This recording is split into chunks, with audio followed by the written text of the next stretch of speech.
Estamos de volta com o terceiro e o último bloco do Neves Talk, o podcast do Colégio das Neves, trazendo os assuntos mais importantes do cotidiano escolar. Hoje estamos falando sobre metacognição e agora, neste bloco, a gente vai falar especificamente com você, mãe, pai ou responsável que está nos escutando, que está nos assistindo no YouTube.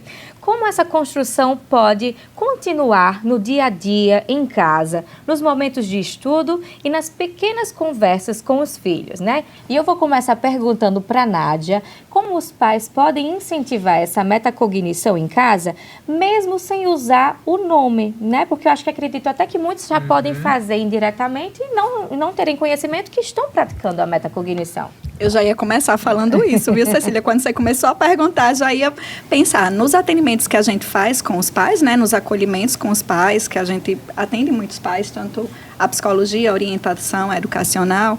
A gente já percebe que tem muitos pais que já praticam, né? Que já se utiliza da estratégia da metacognição e nem se percebe. Quando a gente vai conversando, vai se descobrindo, vocês estão trabalhando isso na escola, já faço assim em casa. O importante é dar esse espaço de fala para o filho, para que ele possa realmente saber que ele tem esse espaço de diálogo em casa, que a família tem essa escuta ativa, que tem um acolhimento empático, como a gente também faz aqui na escola, para que ele se sinta à vontade, que crie essa conexão em casa, para que ele coloque como é que ele está se sentindo, como é que ele vai, talvez, mudar essa rota no estudo, na própria vida, né? Nas relações. Nas relações, e a gente pode ver até que, como a própria Maria Cecília falou, a relação, o diálogo que ela tem com a mãe dela, né? Que ela teve ao escolher a escola, que ela teve ao saber a forma como ela pode estudar melhor. Então, eu acho que essa porta aberta, né, com a família é primordial, não é? Acho que assim, é menos apontamentos e mais reflexões, né? Então, assim, em tudo, seja nas relações, como Maria Cecília colocou, seja também no acompanhamento, que é muito importante, esse acompanhamento familiar, né? Esse acompanhamento das crianças dentro da sua rotina de estudo, né? Para verificar se está dando certo, se está funcionando. Não só fez atividade de casa, fiz, não. Pegue lá no Google Sala de Aula, nós temos tudo que está sendo trabalhado dentro de sala de aula. Então, é mais fácil você olhar qual o assunto que ele está trabalhando e dialogar sobre o assunto do que você chegar para a criança e dizer assim, aprendeu o que hoje? Tem dever de casa hoje, né?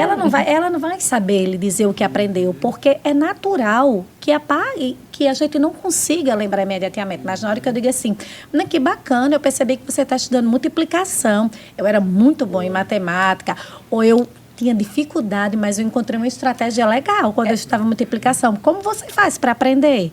Então, você já está trazendo um contexto, levando ele à metacognição, levando à reflexão. Então, que possamos ser mais reflexivos. E a conexão começa aí, né, Priscila? Isso. Quando o pai também se coloca nesse lugar, né? Essa escuta e esse acolhimento, ele precisa realmente estar junto e o pai está disponível, a família está disponível para esse filho, para que realmente ele possa perceber o que é que realmente, né, não só sou eu, outras pessoas também passam por isso, né? Os meus pais, que são minhas referências maiores, também podem passar por isso. Eles erram, eles refletem sobre o erro e por que eu também não posso, né? A psicologia traz muito, né, Nádia? A questão de dizer assim, você tirou essa nota baixa, você não faz nada, a sua única responsabilidade é estudar. Eu, na sua idade, eu não tinha essas oportunidades. Então, isso, na verdade, não está fazendo com que aquela criança entenda e cresça. É uma fala ultrapassada, né, inclusive? Total, mas que a gente hoje, atendendo as crianças, constantemente se vê esse recurso, né? Já com julgamento, né? Muitas vezes já é o julgamento. Na verdade, é muito interessante que se pegue nota, gente, é processo. A nota, ela não define quem a criança ou quem o estudante é.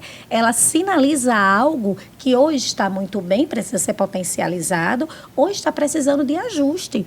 Então, é muito interessante que a gente, se foi uma avaliação, a gente avalia constantemente a criança, e tem diversos tipos de avaliação. Na avaliação formal em si, que é a avaliação onde sai a nota de 0 a 10, digamos assim, se a nota foi um 7, o importante é a gente tentar entender onde ficaram os 3.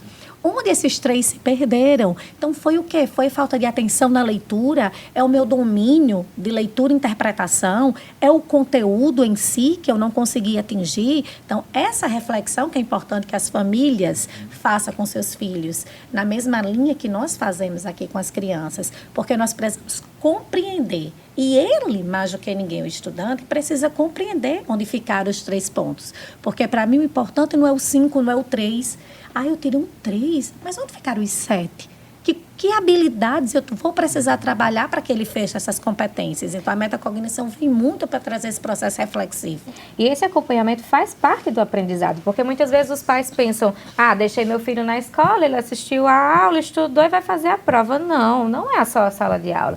Tem que ter o acompanhamento, que tem aqui toda a equipe do Neves, do Colégio das Neves, que é uma equipe multidisciplinar, e também tem que ter a responsabilidade das famílias, em casa, fazer esse acompanhamento, de estabelecer esse diálogo. Olá, você está morrendo de vontade de falar. Fale aí o que você está querendo falar, pontuar, dessas reflexões que a gente vem aqui falando com tanta alegria, e com tanto conhecimento. Isso que Priscila falou é essencial, porque os pais que estão vendo e ouvindo podem até se perguntar, então não vai ter cobrança? Não, é aí que vai ter cobrança, só que a cobrança não é só no quantitativo, também é no qualitativo. E não é no se vire, Olavo? Exato. E vamos quando nós junto. comparamos com a realidade distinta, na minha época, na sua época era outra coisa diferente, a educação hoje é totalmente diferente, a gente precisa também se colocar nesse papel. E eu costumo dizer que isso começa no próprio carro, quando está indo para casa. Os microdiálogos que os pais têm com os filhos hoje em dia estão cada vez mais objetivos, Então, qual foi o pai que nunca passou por esse momento? Como é que foi a aula hoje? Foi boa. E parou aí. Ele não me conta nada. Eu não sei de nada que aconteceu na aula. Você gostou da aula hoje? Uhum. E a minha vem tagarelando no carro. Tá entendendo? Mas é isso que a gente precisa cultivar, Cecília. A sua está na educação infantil, Olavo? Então, é isso que a gente precisa cultivar, para quando ela chega no ensino médio, ela também vai tagarelando dentro desse carro. Aí você vai e muda a pergunta, O que você mais gostou hoje? Ele vai ter que mobilizar alguma coisa ali para poder trazer uma resposta mais complexa. Eu gostei de tal coisa. Mesmo que ele seja evasivo, vai além do e o foi boa. Dentro do que você mais gostou, qual foi o momento que mais lhe chamou a atenção? Ou mesmo, e do que você não gostou? Você aprendeu algo novo hoje? Me diga uma coisa que você aprendeu nova hoje, que você nunca tinha ouvido falar. E você vai alternando. O pai precisa praticar essa metacognição também, Porque se ele não sabe, as perguntas são fechadas, não são perguntas abertas, já querendo uma resposta pronta, e não é assim, Precisa perguntas provocativas, Os questionamentos precisam ser para uma reflexão, Você precisa mobilizar um conhecimento. E a maioria dos pais vai reclamar que ele não conversa, que o estudante não devolve, mas a pergunta também precisa ser elaborada. Exatamente. Até porque hoje em dia, em épocas de hiperestímulos, ele vai ter algo mais estimulante em outro momento para poder estar chamando a atenção dele. Então a pergunta tem que ser provocativa. E eu faço como sua colocação no início, Para sair um nada. O que é que você achou mais interessante hoje? Nada. Até porque você está competindo com o quê? Com que tecnologia você está competindo, É e na verdade, no lugar de perguntar o que você achou mais interessante, se você abordar o assunto e for discutindo sobre, é bem mais fácil esse diálogo. Eu vou fazer uma pergunta, não vou direcionar para ninguém, vocês fiquem à vontade para responder.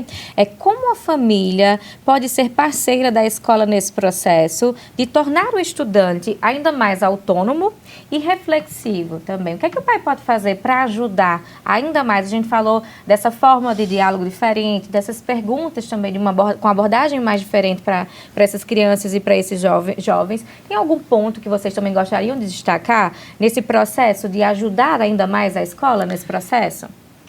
Eu acho, vou até começar, Porque desde a educação infantil a gente já fala muito isso. Hoje, assim, principalmente a geração de hoje é uma geração de pais também mais imediatistas, da mesma forma que as crianças, Então, assim, a gente precisa realmente dar essa autonomia, Quando a gente trabalha com as crianças na educação infantil, a gente já conversa muito com as famílias, E aí, fundamentando os iniciais, que é onde os pais estão mais juntos, mais próximos, Agora, a gente tem tantos pais que estão mais próximos, que, assim, já fazem mais pelo filho, e aí, infelizmente, eles não adquirem essa autonomia, só vão adquirir quando estão mais velhos.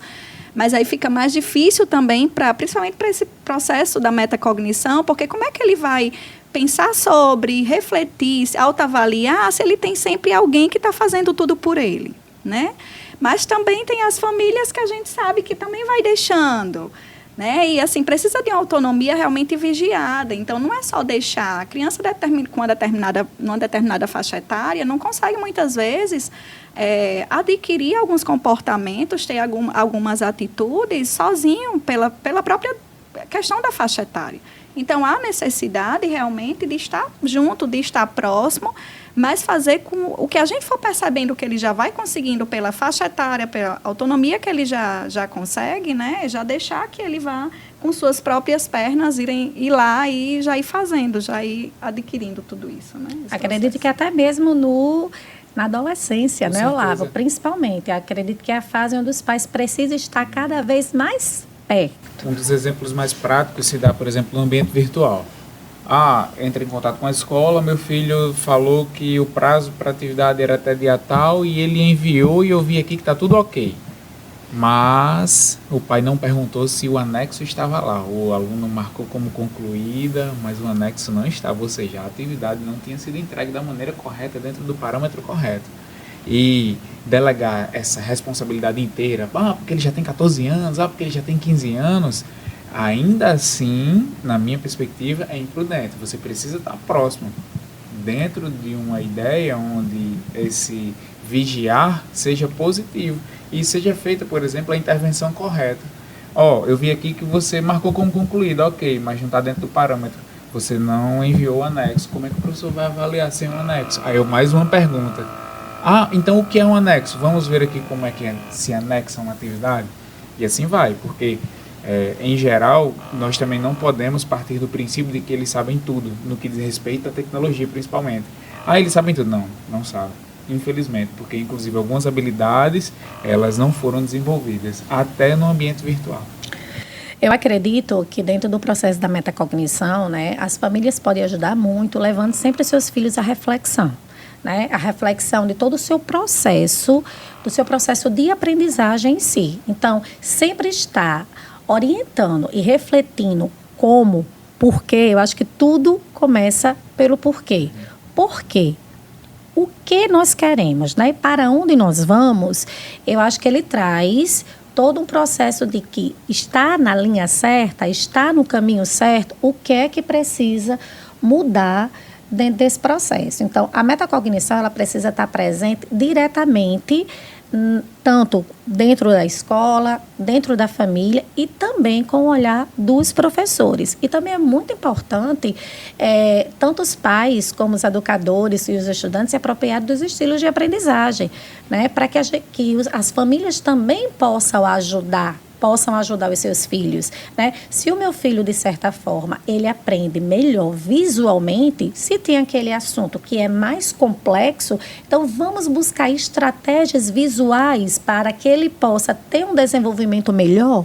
Então, na hora que eu me aproprio de como ele aprende e através de que caminho o foco de atenção dele prevalece, então eu, quanto família, vou poder, juntamente com minha criança, ou meu adolescente, ou meu pré-adolescente, montar estratégias que vai ter resultados. Não está dizendo, estudou? Já estudou, não é? Fez o quê?